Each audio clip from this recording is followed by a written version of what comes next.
Breaking Bad changed the game when it dropped back in January 2008. The Aaron Paul and Bryan Cranston-led crime drama garnered a cult following during its run and also spawned a spin-off show, Better Call Saul, which focused on Walter White's corrupt lawyer, Saul Goodman. Today we're discussing Breaking Bad versus Better Call Saul and which one is better, plus the best episodes from each. Stay with us. Let's get straight into it then.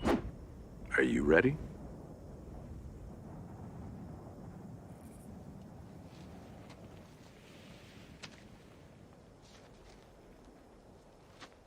First, we're discussing the characters. Cranston's White and Aaron Paul's Jesse Pinkman are synonymous with the Breaking Bad universe, and the chemistry, pardon the pun, they had on screen was second to none. Every time they appeared together, they bounced off each other with an intensity the likes of which has rarely been seen on TV since. White's sarcasm and intellect, coupled with Jesse's street smarts, made them a superb duo, and their performances are packed full with emotion. The pair become inextricably linked as the seasons wear on, which can also be said for Jimmy and Kim, as Bob Odenkirk and Rhea Seehorn on Better Call Saul. The main characters in both shows clearly bring the best and worst out of each other, but there are also a range of supporting characters which make them great too. Gus and Mike, who appear in both, are rounded out much more in Better Call Saul, and we begin to learn just what it is that makes them both tick. However, there were also a couple of superb characters who didn't cross over into the prequel, in the shape of Hank and Skyler. There are a couple of slight differences in characters in the two shows. However, as in Breaking Bad, the supporting characters appear to be completely eclipsed by Walt and Jesse. In the spin-off, each individual character appears to have his or own individual agenda and storyline, and doesn't appear to particularly need Jimmy to matter in the story. Who is your favorite character?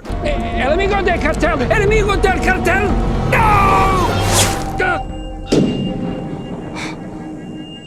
We're talking cinematography next. Stay with us. Of course, both shows have their own quirks, but they are of course linked forever, in more ways than one. Peter Gould and Vince Gilligan have shot both shows in such a way that they are completely recognizable. We can put on any given episode from either show and instantly know who's made it. Use of techniques such as POV shots and wide-angle perspectives mean the camera work simply adds to the storytelling, not distracts from it. There are plenty of shots where we're looking at the character as they are staring into a barrel or taking money out of a safe, for example, thanks to the cameras being expertly placed inside whatever the character is immersed in. Of course, the wide-angled shots do quite the opposite. With the POV shots, we're drawn into whatever the characters are doing, but with the POV shots, we can disassociate ourselves a little more, making acts of heinous crime seem a little more run-of-the-mill. While both shows use these techniques superbly, from purely an experience point of view, it makes sense that Better Call Saul would be slightly better as techniques have improved slightly over the course of the show's run. Which show would you guys say had better cinematography? Let us know below. How about the conclusion of both shows then? Breaking Bad brought to an end 5 seasons of epic carnage, with one of the craziest arcs of any character ever to grace television in the form of Walter White. And of course, he simply had to die after all he had done and put his family through. The 14th episode of the final season, Ozymandias, is the only episode in TV history with a 10.0 rating on IMDb, which perfectly set up the final 2 episodes after the murder of Hank. The episode itself sees Walt exact revenge on Jack for killing Hank, but he also takes a bullet himself while Jesse finally escapes to freedom, which we learned in El Camino. On the other hand, Better Call Saul's season 6 finale was a little slow, as Jimmy and Kim seemed to spend a little too much time destroying Howard. While the season was excellent in its own right, and the finale was good enough to rival Breaking Bad, the way the original show kept us on our feet for almost the entirety of the episode, and season on the whole, means we're going to plump for Breaking Bad when talking about better final seasons and episodes. The original also had a ton of action to keep us fully locked in. Which one do you think finished stronger? Let us know below. Next up, we're discussing music and sound. One of the problems with the smaller networks, such as AMC, which was home to both shows, is the fact that the budgets are significantly smaller than that of larger networks, like HBO for example. Of course, it can take a lot of time and effort, not to mention money, to get a track cleared for use in a TV show. So when Gilligan was able to secure a song, his music guys kind of milked it a little. Gilligan and Gould almost certainly wouldn't have been given the creative license to choose whichever songs they wanted due to the expense, but they've done well with what they were given all the same. Both shows feature songs that are perfect for their respective storylines, with Something Stupid becoming a metaphor for Jimmy and Kim's sometimes strained relationship. In contrast, Breaking Bad uses a plethora of songs which speak to the love Walter White has for his product. Gilligan and Gould have used sound expertly to highlight certain parts of each show, such as when Walter learns that Skyler has stolen his stash and given it to her on-off boyfriend, Ten Beneke. The slow, heartbeat-like pulsing sound we hear on screen highlights Walt's feeling of terror perfectly, which only intensifies when Walter's mood quickly changes into that of a maniac as he burst out laughing whilst in the crawlspace. Brilliantly done. So, what about originality? Let's see. Of course, there's only one clear winner in this category, as Breaking Bad simply came first. When Gilligan originally pitched the idea to network executives, it's easy to see how many people could have passed on the concept. I mean, a by-the-book, whiter-than-white high school chemistry teacher suddenly breaks bad, as Jesse put it. It's a little difficult to believe. However, with plenty of things that could have gone wrong in the show, it turned out to be one of the most creative we've ever seen, and for this reason, it regularly appears in the top 3 of any best TV shows of all time list. This was the show which arguably ushered in the binge-watching era, as most episodes end with something crazy happening, which makes the viewer simply want to carry on watching. Breaking Bad was probably the first show of its kind to use this sort of storytelling, and when it was added to Netflix just before season 4 dropped, viewing figures simply went through the roof, and it was all down to the originality of the idea. No one had seen anything like this before. Better Call Saul kept up with the originality and featured subplots which were just as good as the original show in parts, such as Jimmy's brother Chuck and his aversion to electricity. He wraps himself in a space blanket to ward off the effects of electrical exposure in a storyline so unique it has Gilligan and Gould's name stamped all over it. Which show would you guys say was more original? And finally, a quick word on the best episodes of each show. As we mentioned earlier, Ozymandias is the only episode in TV history with a 10.0 rating on IMDb, but the second episode from season 2, Grilled, was also pretty highly rated too, with a 9.3 on IMDb. The episode focused on Walt's disappearance and the resulting search by Skylar and Hank, as Tuco prepares to leave town with Jesse and Walt. And season 2 episode 9 saw Walt and Jesse stranded in the middle of the desert after undertaking a mammoth cook, which garnered a 9.1 rating on the world's premier TV show website. On the other hand, one of the highest rated Better Call Saul episodes came from season 3. The 5th episode, Chicanery, saw Kim and Jimmy come up against Howard and Chuck at the New Mexico Bar Association hearing. The episode had a 9.7 rating on IMDb, and there was another 9.7 rating in the form of episode 8 from the most recent season called Bagman. Jimmy's patience is tested as a simple errand he's on for a client goes horribly wrong. Mike is also working hard to keep a lid on the cartel, while Lalo receives a visitor he isn't expecting. Another highly rated episode of Better Call Saul came in the 4th season's 10th episode, as Lalo attempts to track down Werner, while Jimmy and Kim attempt to invoke the memory of Chuck for the Bar Association appeal hearing. Which was your favorite episode? As usual, thanks for dropping in on us today, and remember to tune in again next time for some more fun and games. And why not do us a big favor by liking and sharing today's video? Thanks again, and we'll see you next time.